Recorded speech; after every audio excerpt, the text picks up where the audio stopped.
راته وبخه همواړه عصیان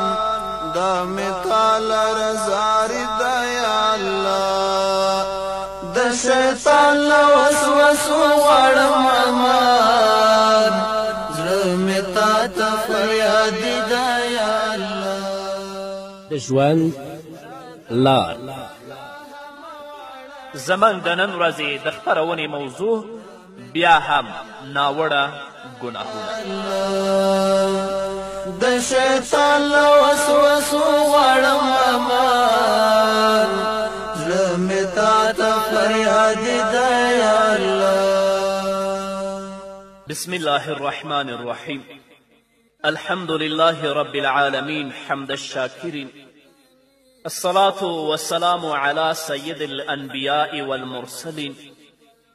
سيدنا ونبينا وشفيعنا ومولانا محمد وعلى آله وأصحابه الطيبين الطاهرين قدرمنو اوریدونکو د ژوند د لارې د خپرونې مینوالو السلام علیکم ورحمة الله وبرکاته ستاسو روغتیا او خوشحالي د پاک رب نه غواړم په دې هیله چې د صحت او عافیت جامې پر تن ولرئ او خوشحالي مو په برخه وي دا دی زه محمد یاسین فهیم د ژوند د لارې د خپرونې په وړاندې کولو کې ستاسو په خدمت کې یم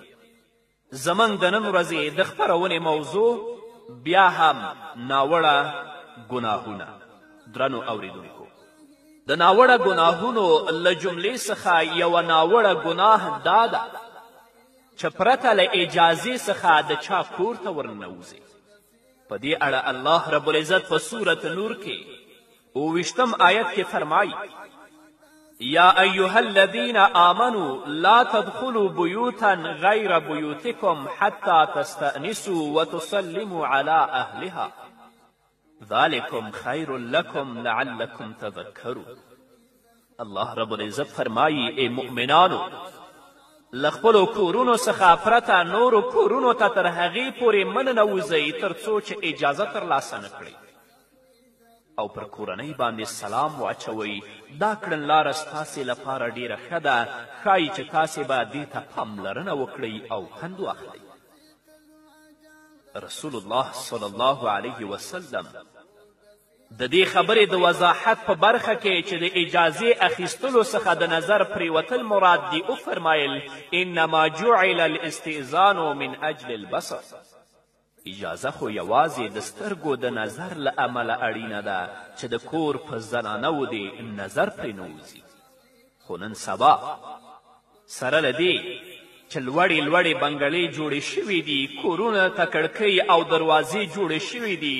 غټې غټې شیشې لګول شوي دي بیا هم خلک د یو بل کورونو ته د لیدو هڅه کوي او د یو بل کورونو ته لیدل ورته وړه خبره ښکاري داسې هم کیږي چې د لوړ پوړه کور خاوند د کور آخري منزل ته پورته کیږي او یا هم له کړکۍ څخه سر وباسي او له خپل کور څخه ټیټ کور ته ګوري چې دا هم په اصل کې خیانت دی د ګاونډیو بې حرمتي ده او د حرامو کارونو لپاره لار جوړونه ده دا کار نه یوازې چې حرام کار دی بلکې له دې کاره ډیر شر او فساد ولاړیږي د دې جرم د قباحت لپاره د شریعت دغه دلیل بسنه کوي که څوک پرته له اجازې نه د چا کور ته وګوري او هغه یې سترګه وباسي نو په دې سړي باندې دیت نشته او نه پرې قصاص شته دا ډیره سخته خبره ده تاسو وګورئ د مسلم حدیث دی رسول الله صلی الله علیه وسلم فرمایي تهدیدا من اطلع فی بیت قوم بغیر اذنهم فقد حل لهم ان یفقعوا عینه رسول الله صلی الله علیه وسلم فرمایي هر څوک چې د بل کور ته پرته له اجازې وګوري د هغه حق دی چې د هغه سترګه وباسي همدارنګه د نبی کریم صلی الله علیه وسلم بل حدیث امام احمد رحمه الله په خپل مسند کې روایت کړی رسول الله فرمایي ففقعوا عینه فلا دیة ولا قصاص که چا د چا کور ته بغیر د هغه د اجازې نه وکتل نو که د کور خاوند د ده سترګه وباسي نه پرې دیت شته او نه پرې قصاص شته الله رب العزت دې زموږ په حال باندې رحم وکړي هغه ځوانان یا هغه مشران چې د دیوالونو د درزونو یا د دروازې د درزونو نه پردیو کورونو ته ګوري تر څو د دوی فاسد نظر په هغو پاکو خویندو باندې پریوځي، الله رب العزت به د آخرت په ورځ د دوی په سترګو کې قیر څڅوي او سترګې به یې ورته راوباسي. همدارنګه درنو اوریدونکو، د ناوړه ګناهونو له جملې څخه یوه ناوړه ګناه له دریم پرته د دوو کسانو پټې خبرې کول. د مجلسي آفتونو څخه دا ډیر ستر آفت دی چې د یو چا خبرو ته په پټه غوږ ونیسي، یا په مجلس کې 3 کسان ناست وي او له دریم پرته 2 کسان په خپلو کې خولې سره نږدې کړي او داسې خبرې وکړي چې دریم یې نه اوري، او یا هم د مجلس امانت خبره بل ځای کې وکړی شي. دغه کار د خلکو ترمنځ د نفاق، بغض او عداوت پیدا کولو ستر لامل دی. محمد رسول الله صلی الله علیه وسلم فرمایي، د بخاري حدیث دی، اذا کنتم ثلاثة فلا يتنجى رجلان دون الآخر حتى تختلطوا بالناس اجل ان ذلك يحزنه، او په ځینې روایتونو کې راځي من اجل ان ذلك يحزنه. رسول الله صلی الله علیه وسلم فرمایي، کله چې تاسو 3 کسان یاست نو 2 کسان له دریم پرته خوله په خوله خبرې مه کوئ،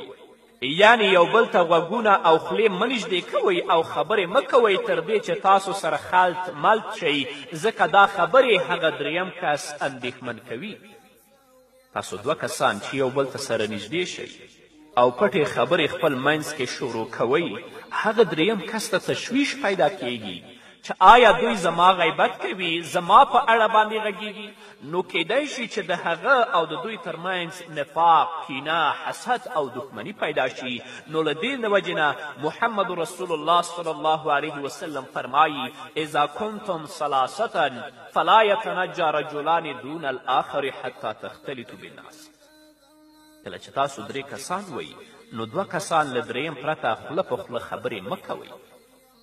ځکه د هغه دریم کس په زړه کې تشویش پیدا کیږي چې دا د څه په اړه باندې غږیږي. اما په دې مرض باندې زموږ ډېر وروڼه او خویندې اخته دي. الله رب العزت دې موږ ته توفیق راکړي چې د نبي کریم صلی الله علیه وسلم احادیث واورو او د نبي کریم صلی الله علیه وسلم په پیغام باندې ځان خبر کړو. همدارنګه درنو اوریدونکو، د ناوړه ګناهونو له جملې څخه یوه ناوړه ګناه د نارینهو لپاره د پایڅو زوړندول د بجلکو او د پړکیو نه لاندې. یوه له هغو ګناهونو څخه چې خلک یې معمولي بولي او د الله رب العزت په وړاندې سخته او خطرناکه ده، هغه پیسې د پښو له بجلکو او د پړکیو څخه لاندې ګرځول دي. ځینې داسې خلک هم شته چې پیسې په ځمکه لګي او ځان پسې راکاږي. د مسلم حدیث دی، راوی د حدیث حضرت ابوذر رضی الله تعالی عنه دی. هغه فرمایي چې نبی کریم صلی الله علیه وسلم وفرمایل، 3 لا يكلمهم الله يوم القيامة ولا ينظر إليهم ولا يزكيهم ولهم عذاب أليم، المسبل والمنان والمنفق سلعته بالحلف الكاذب. رسول الله صلی الله علیه وسلم فرمایي، 3 ډوله خلک دي چې د قیامت په ورځ به ورسره الله رب العزت خبرې نه کوي، نه به د هغو په طرف د رحمت په نظر ګوري او نه به هغوی له ګناهونو څخه پاک کړي او هغوی لپاره دردناک عذاب دی. لومړنی کس په دویو کې هغه څوک دی چې خپلې پایڅې د پښو له بجلکو او پړکیو څخه لاندې ګرځوي. دویم په دیو کې هغه څوک دی چې احسان کوي او بیا یې یادوي. دریم په دیو کې هغه څوک دی چې په دروغو قسم کولو سره مال پلوري او خپل مال خرڅوي. ځینې خلک وایي دا چې زموږ پایڅې له بجلکو څخه لاندې ځوړندې دي، دا د تکبر له امله نه دي. د دوی دا خبره د منلو وړ نه ده او د دوی د ځان په اړه دغه سپیناوی رد دی، ځکه په ډیرو احادیثو کې د هغو خلکو لپاره وعید راغلی کم چې پایڅې له بجلکو څخه لاندې ګرځوي، که د تکبر نیت وي او که نه وي، لکه څنګه چې نبي کریم صلی الله علیه وسلم فرمایي. دا حدیث امام احمد رحمه الله په خپل مسند کې روایت کړی، ما تحت الكعبین من الإذار ففي النار. رسول الله صلی الله علیه وسلم فرمایي، څومره ټوټه چې د بجلکو او د پړکیو څخه لاندې ځوړنده وي هغه به د اور باعث وي. نو معلومه شوه که د تکبر نیت وي او که نه وي په دواړو صورتونو کې پایڅې له بجلکو نه لاندې ګرځول حرام کار دی. بلکې په یو حدیث کې راغلي چې پایڅې له بجلکو او پړکیو څخه لاندې ګرځول په خپله کبر دی. هو که چیرې یو کس پایڅې له بجلکو څخه لاندې ګرځوي او دې کار سره سره یې نیت هم د تکبر وي نو ګناه یې بیا دوه برابره ده. لکه چې نبي کریم صلی الله علیه وسلم فرمایي د بخاري حدیث دی من جر ثوبه من الخیلاء لم ينظر الله الیه یوم القیامه. هر چا چې د تکبر له امله پایڅې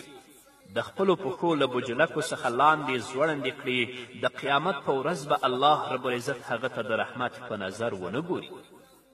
ځکه به الله رب العزت ده ته د رحمت په نظر نه ګوري چې ده دوه حرام کارونه کړي. په هره جامه کې اسبال یعنې ټوټه د پښو له بجلکو څخه لاندې ځوړندول دا حرام کار دی چې هره جامه وي. د ابو داود حدیث دی. راوی د حدیث حضرت عبدالله ابن عمر رضی الله تعالی عنهما دی. هغه فرمایي چې نبی کریم صلی الله علیه وسلم وفرمایل الاسبال فی الازار والقمیص والعمامة من جر منها شیئا خیلاء لم ينظر الله الیه یوم القیامة. رسول الله صلی الله علیه وسلم فرمایي ټوټه د پښو له بجلکو څخه لاندې ځوړندول په تابند کمیس او پګړۍ کې هم شته. هر چا چې له دې څخه د هر یو ټوټه د تکبر له مخې د پښو له بجلکو څخه لاندې ځوړنده کړه الله رب العزت به د قیامت په ورځ هغه ته د رحمت په نظر ونه ګوري. هو خویندو لپاره اجازت شته چې د حیا د پای تر درجې د قدم لاندې هم ټوټه وکاروي. خو خویندو ته هم پکار ده چې له حده تجاوز ونه کړي. لکه ځینې خویندې او ناوې چې کله د دوی ودونه وي دومره اوږده کمیسونه کوي چې په مترونو کمیسونه دوی ځان پسې راکش کوي. دا هم د اسلامي ویناو نه خلاف کار دی، د رسول الله د ویناو نه خلاف کار دی. نو زموږ ځوانان د دې خبرو ته متوجه شي په ځانګړې توګه په مانځه کې. ځکه نبي کریم صلی الله علیه وسلم فرمایي چې الله رب العزت د مسبل لمونځ نه قبلوي. ګناه خو په عامو اوقاتو کې ګناه ده، خو په مانځه کې بیا ډېره سخته ده. ځکه که په مانځه کې ستا پایڅې ستا د بجلکو او د پړکیو نه ښکته وي الله رب العزت ستا لمونځ د سره نه قبلوي. الله رب العزت دې موږ ته توفیق راکړي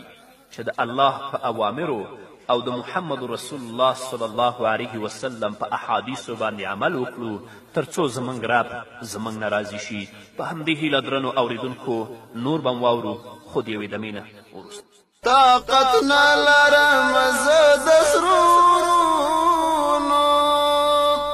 ته مې وژغوره خاوند له دوزخه نجات راته جهنم له عذابونو ته مې وساته له ګرمه هم له یخه پناه غواړم له سکروټو د میران سر می ټیټ په عاجزي ده یا الله راته وبخه همواړه عصیان دا مې تاله رضاري ده یا الله د شیطان له وسوسو غواړم امان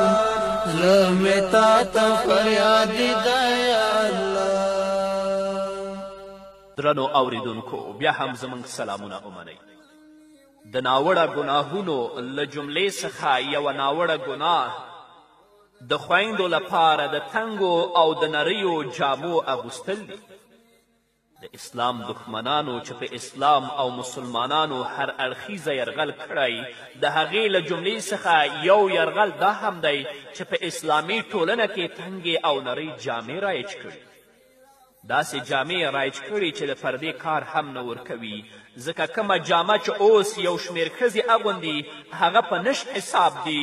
دومره تنګې دي چې له اغوستلو سره په هغې کې هر اندام جلا جلا ښکاري، یا دومره نری وي چې د دیو د غړو تشخیص کیږي. د دغو جامو څخه ځینې داسې نری او بې پردې جامې هم شته چې په کور دننه محرمو کسانو او خپلوانو په مخ کې اغوستل هم حرام.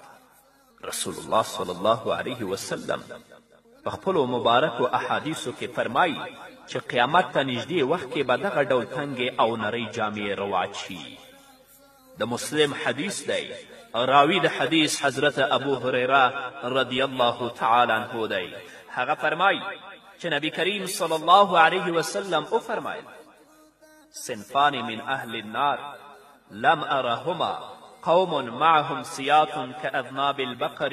يضربون بها الناس ونساء كاسيات عاريات مميلات مائلات رؤوسهن كأسنمة البخت المائلة لا يدخلن الجنة ولا يجدن ريحها وإن ريحها ليوجد من مسيرة كذا وكذا. رسول الله صلی الله علیه وسلم فرمایي د دوزخیانو دوه ډلې چې تر اوسه ما لیدلې نه دي. یوه ډله بدماشان او ظالمان حکمرانان دي چې له هغو سره به د غوایانو د لکیو په څیر درې وي چې خلک به پرې وهي. دوهمه ډله هغه ښځې دي چې داسې جامې به یې اغوستې وي چې په حقیقت کې به بربنډې وي. دوی به وایي چې موږ پټې یو، اما رسول الله صلی الله علیه وسلم فرمایي چې په حقیقت کې دوی بربنډې دي. دوی به د خلکو زړونه ځان ته مائله کوي او دوی به د خلکو په طرف مائله کیږي کله چې داسې فاسد لباس اغوندي چې هغه په نش حساب دی. نو د دوی اصلي هدف او مقصد دا دی چې د خلکو زړونه ځان ته مائله کړي او دوی هم خلکو طرف ته مائله کیږي د فساد په نیت. رسول الله صلی الله علیه وسلم فرمایي د دوی ویښته به داسې وي لکه د اوږدې غاړې لرونکي اوښې یو طرف کوږ شوی کوهان، یعنې ویښته به یې راټول کړي وي د هغه اوس د کوهان په شان به یې د خپل سر په منځ کې تړلي وي، اوچت به ښکاري.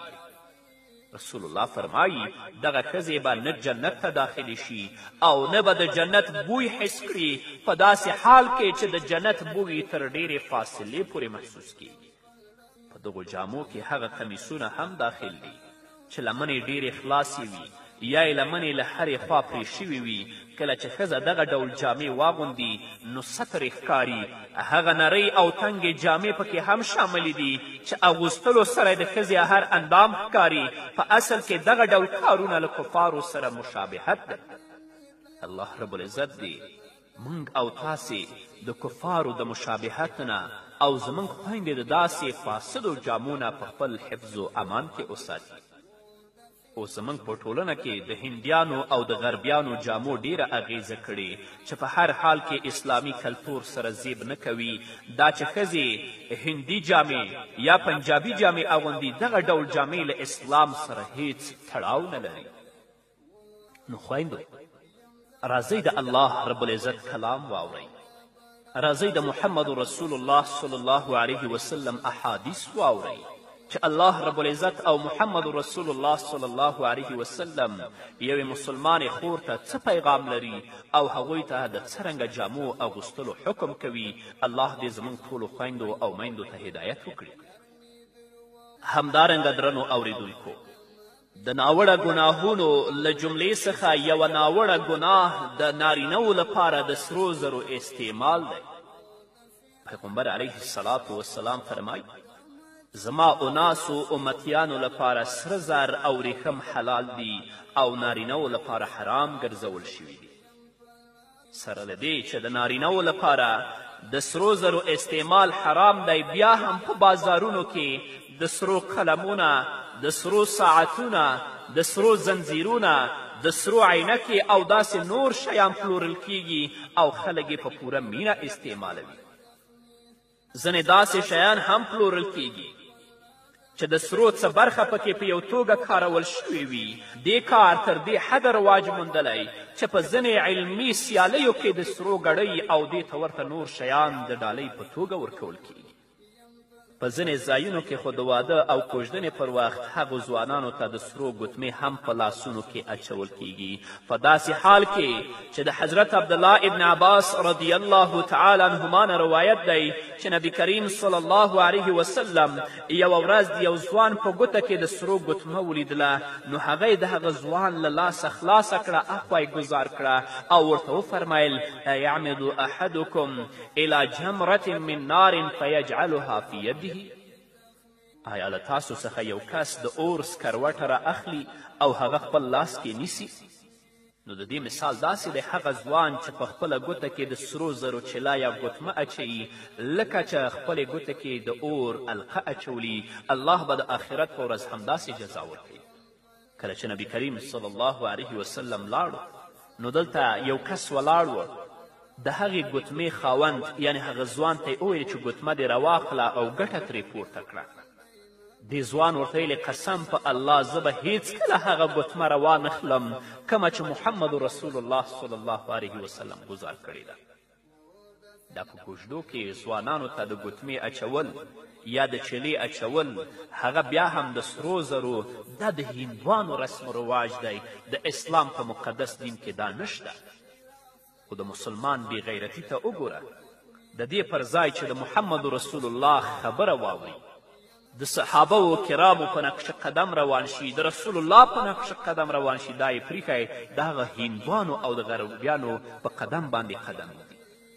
د آخرت په ورځ ته ځوان بیا نه شرمېږي چې د محمد رسول الله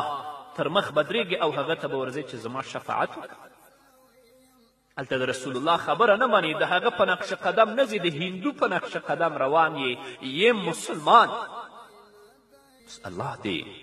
زموږ په خویندو او ورونو باندې رحم وکړي، الله دې دوی ته هدایت وکړي. دا اوس چې زما خبرې اورئ که د چا په لاس کې راویې باسئ د الله لپاره یې لرې کړئ مې استعمالوئ، که نه د همدغې سرو زرو ګوتمې په ځای به د آخرت په ورځ الله رب العزت ستاسو په ګوتو کې د اور القدر اچوي او الله بیا عذاب درکوي. الله دې په موږ رحم وکړي. په همدې هیله درنو اوریدونکو دا وه زموږ د نن ورځې خپرونه چې ستاسو درانه حضور ته وړاندې شوه. تر بلې خپرونې پورې چې زه بیا هم ستاسو درانه حضور ته راځم، تاسو ټول په لوی او بخونکي الله سپارم. پاتې ژوند مو نیکمرغه، ښاد، بریالي. زړه مې تور شو بل کلک شو لکه کاڼی، نه نرمېږي الله نه صفا کېږي، د ګناه پیټی مې دروند شو لویه خدایه، حال مې ورځ تر بلې ورځې خرابېږي، بری راکړه مقابل کې د شیطان، ډېره ستره دښمني ده یا الله، راته وبخه همه واړه عصیان، دا مې تا لره زاري ده یا الله، د شیطان له وسوسو واړم امان، زړه مې تا ته فریاد ده یا الله، بد عمله بد نصیبه بد کرداره، یم له ما غټ ګنهګار په جهان نشته، ته په ما وکړه کرم پروردګاره، یو عمل مې مطابق د قرآن نشته، څه کړم زه د حشر په میدان، خو بس ستا مهرباني ده یا الله،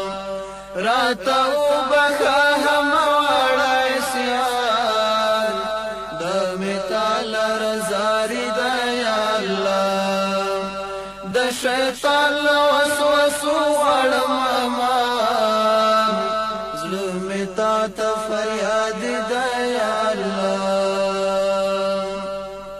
ما نیولي دي د زړه په سر غوږونه، په توبو مې دي توبه وي ذوالجلاله،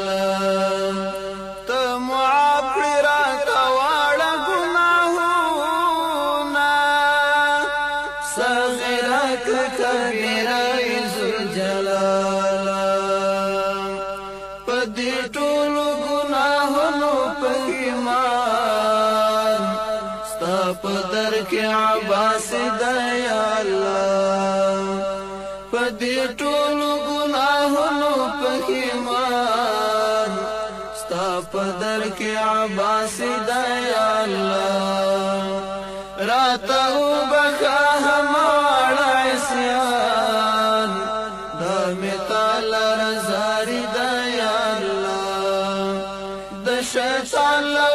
وسواسو غړم امان زړه مې تا ته فریاد دی یا الله د شیطان له وسواسو غړم امان